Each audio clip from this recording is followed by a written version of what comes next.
We are fortunate to have Sara Larsen here. Sara's going to talk about something called OpenET. Sara is a relatively new Chief Executive Officer of OpenET. Is that the right title? Yep. And she's been a long-term personal friend of mine, so thanks. You can't go yet. You can't go. Before Steve leaves, I'm gonna take the mic. I've known Steve since 2012 and worked with him through Western States Water Council and Upper Colorado River Commission, Wyoming State Engineer's Office, and now in this role. And he has always been a visionary, an early adopter for many of these kinds of approaches and technologies, and much to the betterment of the state operations and resiliency and to Colorado and the basin as a whole. So thank you. Well, thank you. You were always the brains behind everything. I don't think so. So thank you. Everybody, please say thank you to Steve. He is wonderful. I really appreciate him, and it is a pleasure to be here today with you. Thank you for the invitation. Again, my name is Sara Larsen. I'm the CEO of OpenET, and I can't wait to tell you more about this amazing technology. There's been a lot of discussion today about, what the future holds and high-tech innovation, and it can be a little bit intimidating. I'm hoping to kind of convey more of a user perspective on some of this technology and how I've seen it grow and seen it implemented.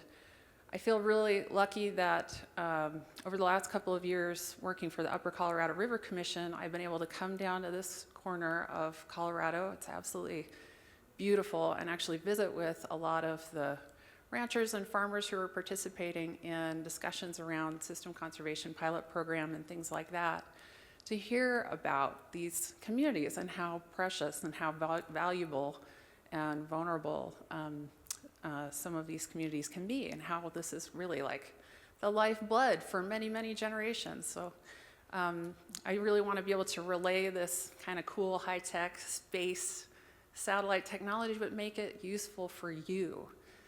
And make it applicable to your life, if I can. Okay, let me see if I can figure this out first. Oh, cool, okay.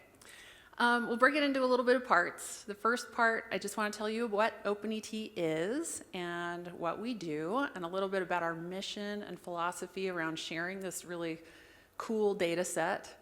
And then talk about how to access that data, like give you a little tour of where you can find this information. It's free, it's out there for you, and how to make sense of it. And if you are a little bit more sophisticated or you want to hire somebody, how they can actually take advantage of some of the tools that we have to really make the most out of this data. Part 3, I want to tell you about some of the ways that other people are using it. We're finding people using it all across the West. It's really a fantastic thing to see this technology come into its own. And then talk a little bit about how it's being used here in the Colorado River Basin. Lots of different ways. And last, just what's next on the horizon. This is where I kind of want to channel my Raj, but not at the micro scale, but more like the satellite level scale. Let's talk about like how those things tie together and what you can do when you have all of those. Big data, machine learning, and AI, oh my. Okay. First off, what is ET? When I talk about OpenET, ET, what does that mean? Evapotranspiration is the precipitation and irrigation coming into your soils, into the root zone of your crops, and then transpiring out of your crops and up and into the air, or evaporating out of the soil. I hope this isn't going to make anybody dizzy.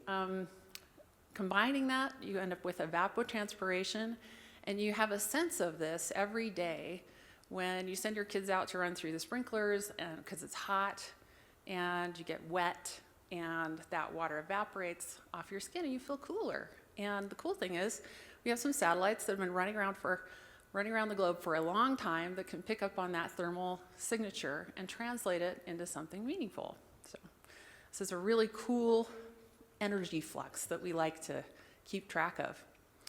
It has a lot of different applications and a lot of different scales, a lot of different geographies. So for an individual farmer, ET is a really fantastic metric for how your crops are doing. You can use it to do a lot of precision agriculture tasks, keep track of trends for your different crops over time, implement some kind of management scheme, see how that's performing. It's really useful. It's really useful on the irrigation district scale if you wanted to kind of see how your system's doing over time, how, who's growing some crops and where, and how is that coming up.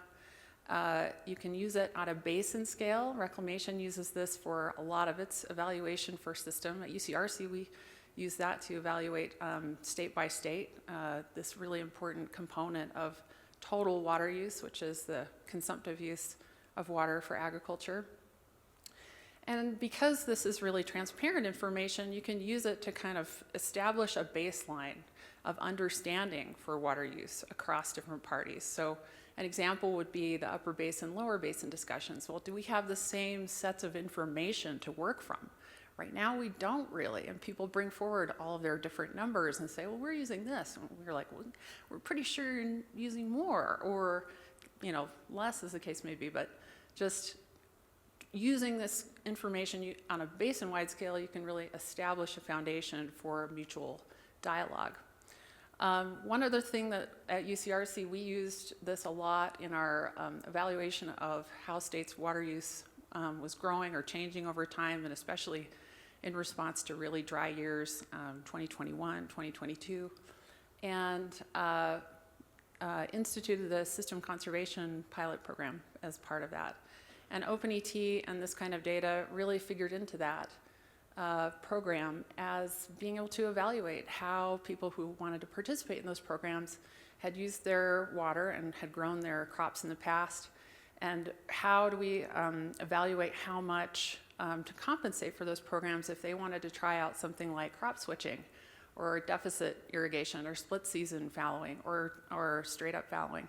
So it was really a wonderful tool that was readily available for the UCRC and the state's technical folks to evaluate metrics for those kinds of programs. I don't want to talk about just ag. Like, all of the models in OpenET have been developed with the researchers thinking about agricultural lands in mind, but ET is occurring everywhere. We have it all across forests and meadows and grasslands, and so it actually is good to think of it as more of a holistic system. It's not just field boundaries, it's more like ET occurring across the landscape. And ET in a forestry setting is really important too, because we need to have an assessment of forest health, especially with pressures from climate change or increased wildfire risk. We need to understand things like fuel load.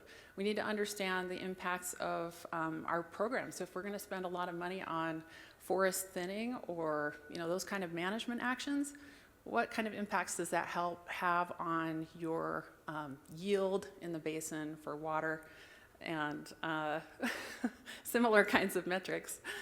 One thing I wanted to say for wildfire in particular, ET is incredibly helpful. It can help with fuel loads. It can help you see, maybe not as quickly as like Raja's technologies, but within a couple of weeks, because that's our satellite overpass date, start to see some of the vegetated stress and see drying occurring and realize, okay, this is going to be an area for higher risk for wildfire.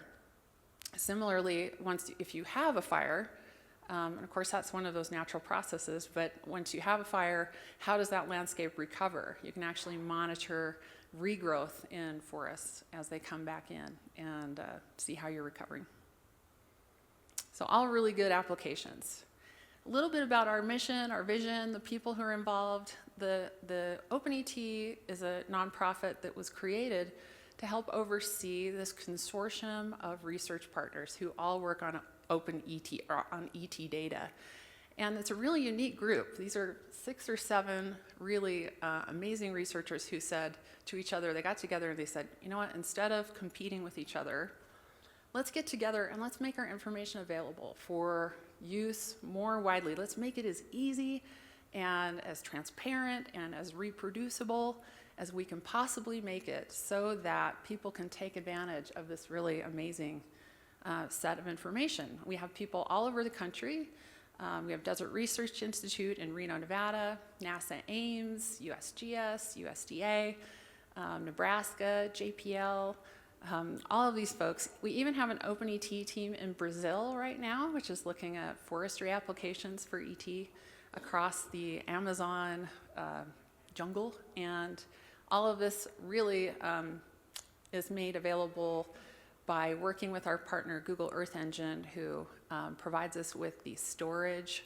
for this massive sets of data, and the compute power on Google Earth Engine. So very cool. Here are those 6 models that I talked about. These are the 6 that the researchers developed. All of these are available in the platform that I'm going to show you, and they all have different places where they work really, really well and places where they don't. So often people ask me like, well, which one of these should I use? And the answer to that is, well, it depends. And it's good to go into it and take a look at each one of the models and see which, what they specialize in and what your local climate is like, and then work with that. But if you do want to go in and you just want to look at something, I would recommend using our ensemble value, which is an average of the 6. It kind of has a calming effect on the 6 models because we're removing some of the outliers in that ensemble. And we found that just generally across the board, it performs really well. It's kind of like a nice middle of the road capture. So that's the OpenET models. Again, we're really interested in making this data available and open. If you want to learn more about just the data catalog and our repositories, we make all of that information available, and I think that's really unique too. Like, if you have questions about where some information came from the state engineer, then they can point to one of these processes and say, this is how this was calculated. That's how we came up with it.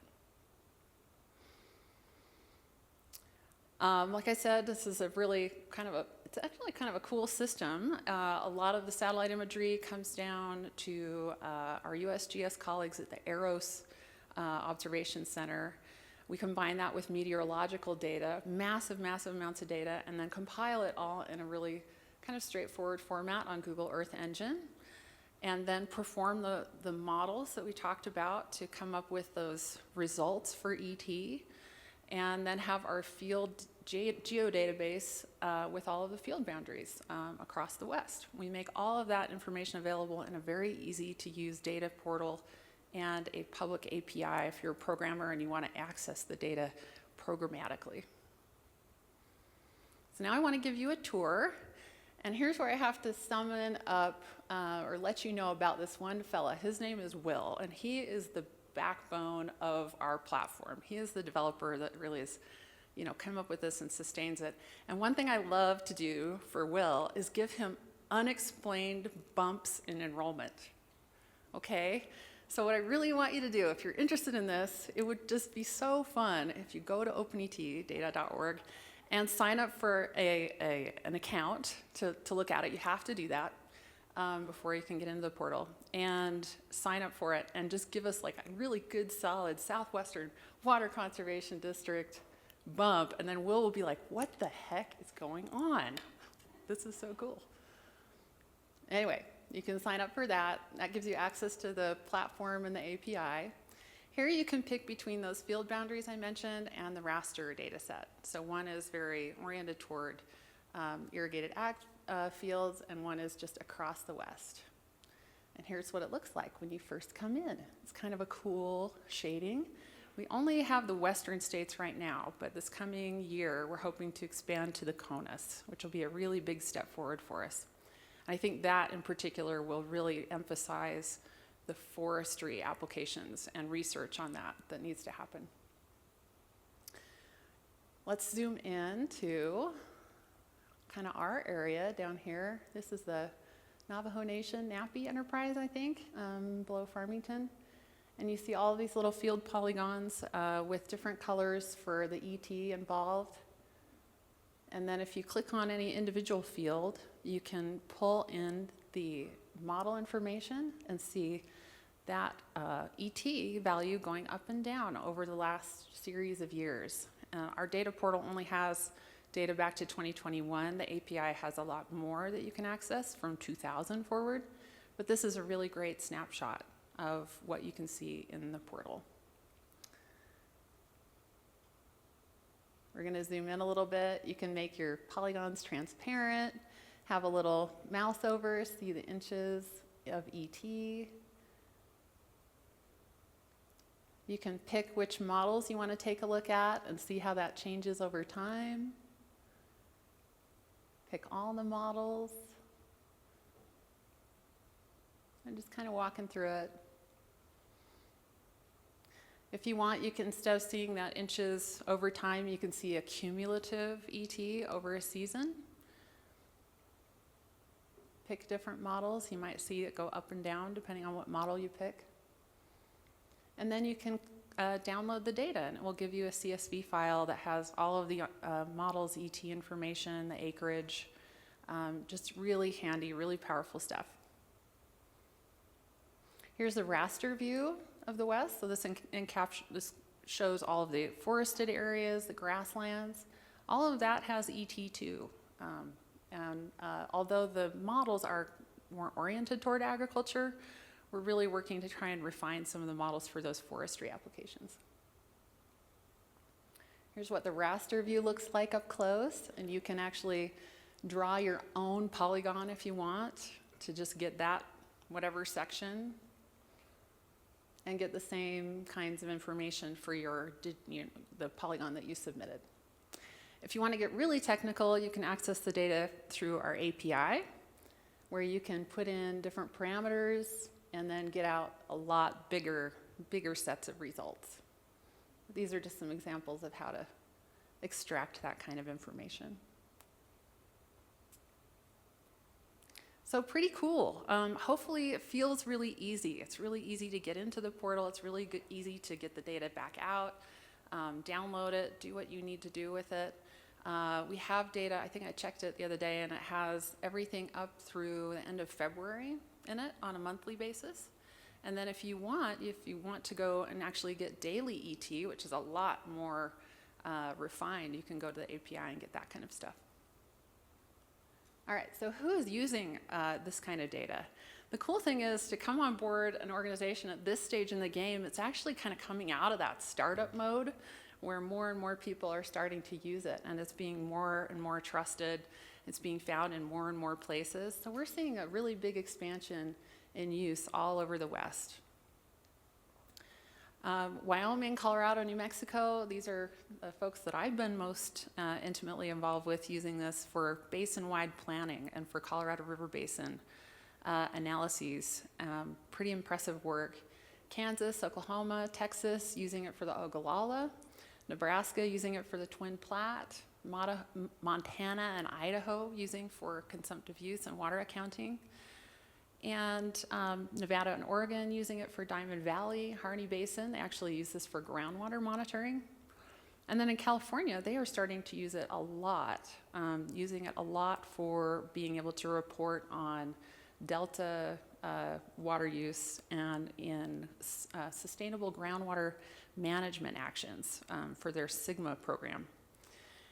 The folks who have been testing it in California for some of the more like more expensive crops like almond orchards are seeing some really incredible financial returns from being able to operate and irrigate with precision using this information and being able to forecast on it.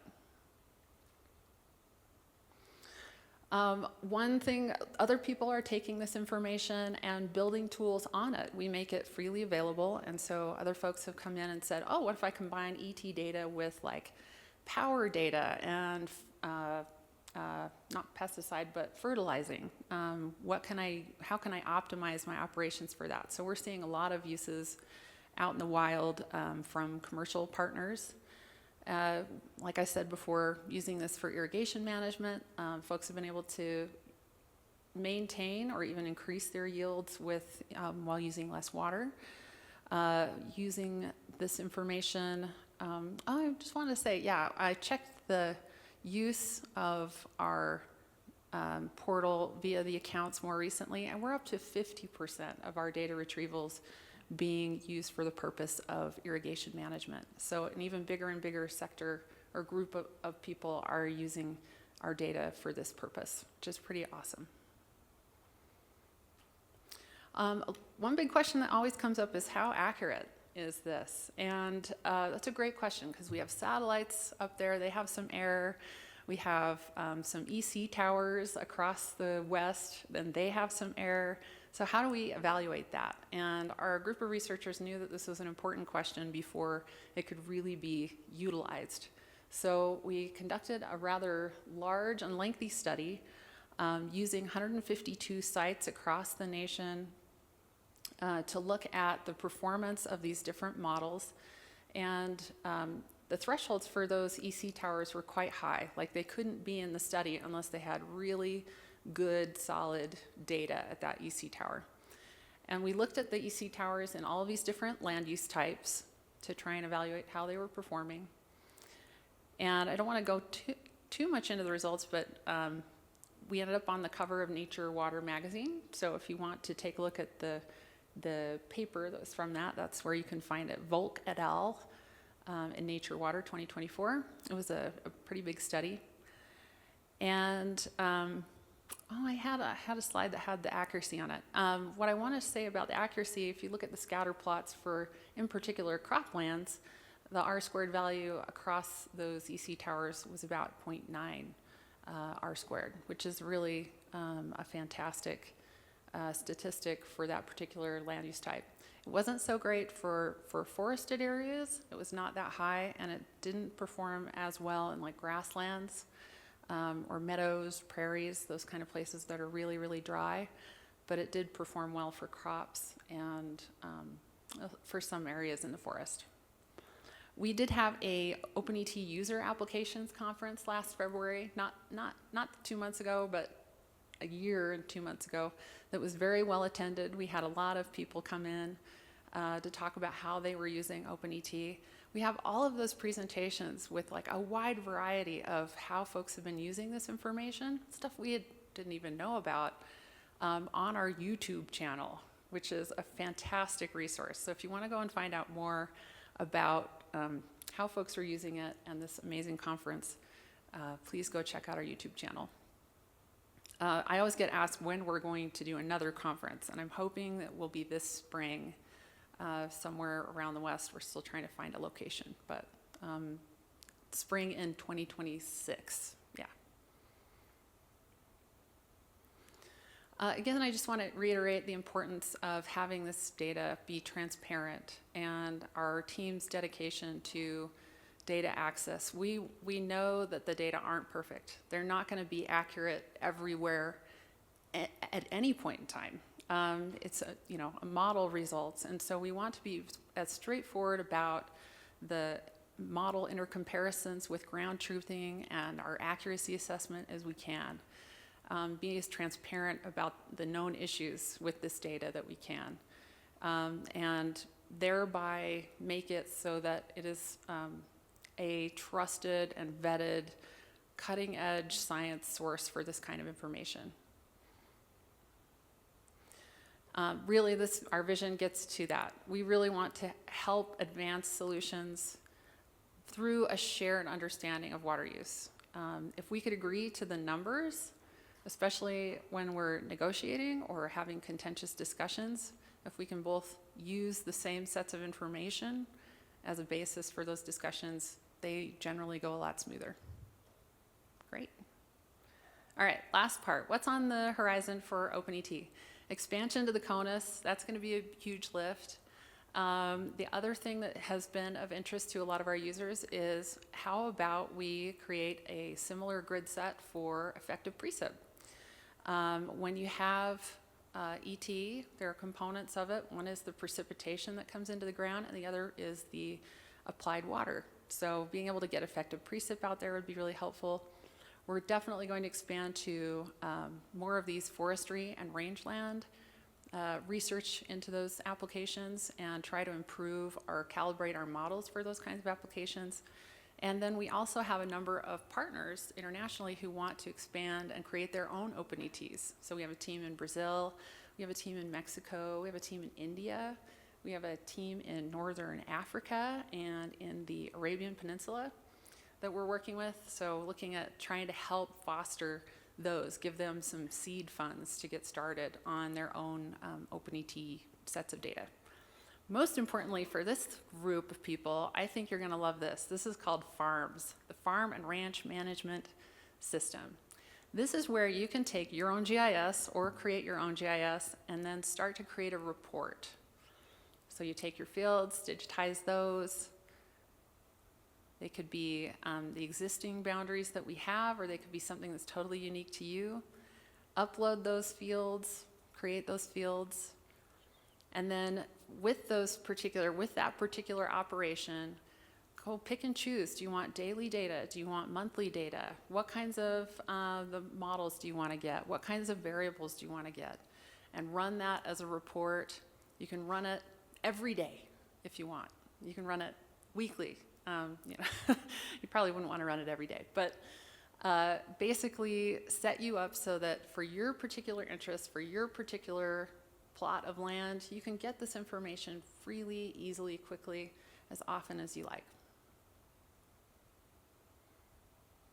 And that's what the results look like. We get fields, we get ET information, some graphs.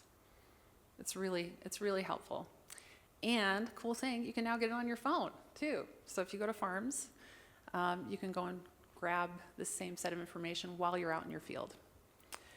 Just a quick testimonial from a friend of ours named Dwayne Roth. He's a fourth generation farmer in Kansas.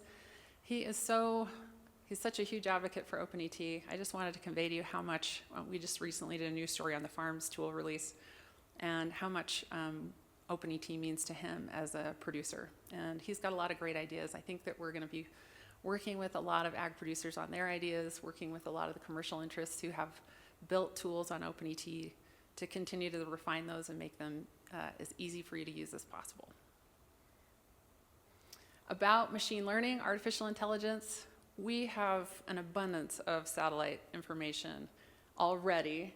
We're gonna have more, and it's gonna be even more frequent. It's gonna be even more dense. How do we manage that data? Raj's talk got into that a fair amount. How do we manage a constellation of thermal satellites that can capture this kind of information every day and at a 1 foot square instead of a 30-meter square? That is just an impressive set of information to try to ingest. And I think machine learning and artificial intelligence are going to be really key for us to be able to take that kind of information and make something useful and meaningful about it. The other thing that we're doing is looking at data fusion approaches. We can use machine learning and AI to actually take different data sets and try and capitalize on those. So we're working on some of those. And then one thing that Raj talked about was having a lot of sensors out in the field. What if we could have satellite information that tied down to sensors on the field and could do like a bias correction on the fly? That's something that we're looking into too. And these are just a couple of papers that our consortium partners are working on. If you're interested, we can get those to you, and you can learn more about what we're doing over the next 5 to 6 years in this research. I have to laugh because Raj and I don't know if he has struggled to find some fun but not cheesy stock photography, but this is what we both came up with. I do hope that you'll have this kind of information at your fingertips, and that it will be easy to understand, it will be easy to use, and it will make a huge difference in terms of how you deploy your resources. And not just for the big ag concerns, but on your own family farm. How do we make this cater to you, to the kinds of operations that you're running? I think that's going to be really important, and a big focus for OpenET is to, not just cater to the robots and our overlords or Skynet or whatever, we're going to call it, but make it as handy and useful and meaningful for you on the ground. That's all I have for you today. Thank you so much for listening. Appreciate it.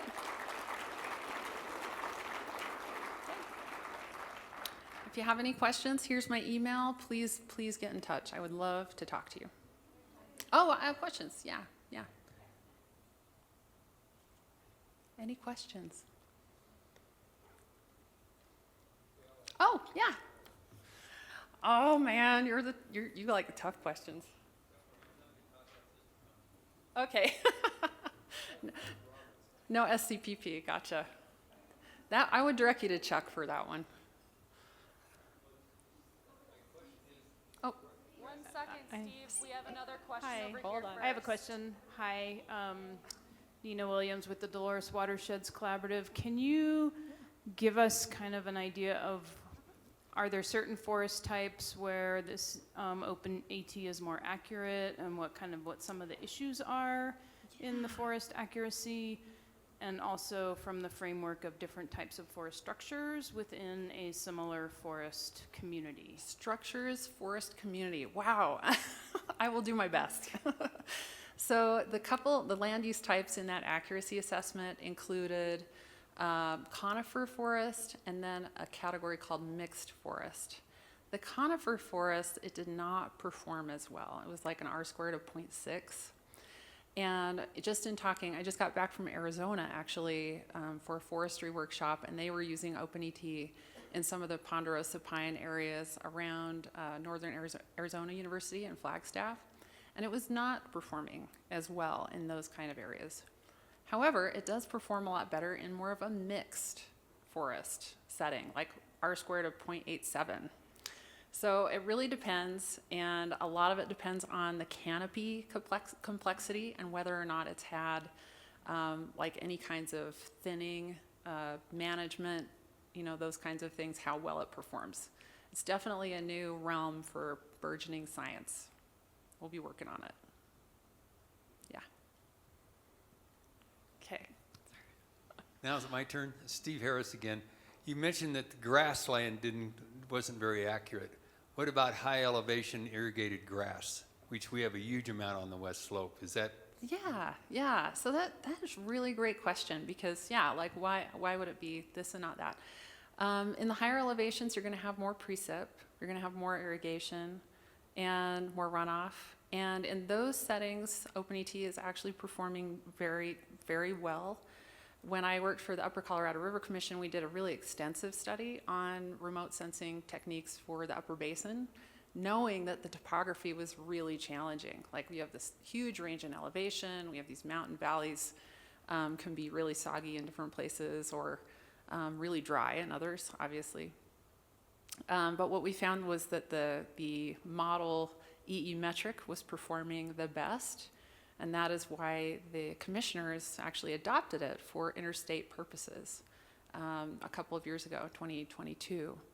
And that EE metric method was what we used for evaluating like SCPP lands, and it does fairly well. The grasslands, I'm not exactly sure what that category was in the accuracy study, but I think it was more like the Midwestern grassland setting. A follow-up to the question before Steve's, if I could. Yeah. Wait. Sorry, who said that? Can you raise your hand? Is it you? Okay. Sorry. One more. What was the altitude of the satellites? Oh, I don't know. That's a great question. Yeah, there's often a trade-off. If your satellite's closer, you're going to have higher resolution, but a slower overpass frequency. When you have a satellite that's higher, you're going to, I made general soils maps of the world on the crop areas of all the countries in the world except for Australia and Japan. Russia, China, Brazil, Argentina, Mexico, all of Mexico. And I just used hard copy stuff. And we never used the main camera, it was the backup camera, because the others didn't work. So that was done in the 80s, I think. So Yeah. Foreign Agriculture Service with them at the Johnson Space Center. Mm-hmm. The forgot what I was gonna say now. But that's all available there. I'm sure they've changed things now, but it was at 1 to 1 million scale, so. Yeah. But, and their purpose was to find out what they were growing so that we could sell our products over there and not the State Department's giving, shouldn't say that. It's a little bit controversial Gi- now, for gi- sure. Giving it away, giving it away. I mean, that's what they were doing. So- Yeah. One thing, I think one of the things that will improve performance in the forested areas will be a better understanding of soils. If we can get a better soils layer, that would be fantastic. We would fuse that and have a better outcome. Jason? Oh, go ahead. My question was a follow-up to the Dolores watershed question Okay. from a little bit earlier. As you just said, in the different types of forests, it's not working so well. So it's not, you just now answered part of that. Soil types will help you. But from pinyon juniper through ponderosa on up to the slide rock of our highest mountains, those different forests, and also as they get thinning, other fire, other different types of activities are going on, it's distinguishing the different ET from each of those stages, both the forests up and down and the changes. What's it going to take to fix? And what do you, so the real question is, what do you mean by not so good? Expand with a little more detail Oh, that's down that way if you could. so good to, yeah, it's good to come to these kind of things with a healthy dose of skepticism, for sure. One thing that we know, like the study that we did in 2022, was based on 4 EC towers in the upper basin. And we know that we need more ground truthing in order to really suss out what the variables are that are contributing to that. So one of the coolest things that UCRC is doing is installing 10 new EC towers across the upper basin using some of the BIL funding that has been made available. And that will really help us dial in these different areas and regions around the upper Colorado. And I can't remember exactly how many are down in the Four Corners area, but I think it's like 4 new ones, 4 or 5. So you guys are gonna have like the super duper reporting basin here really soon.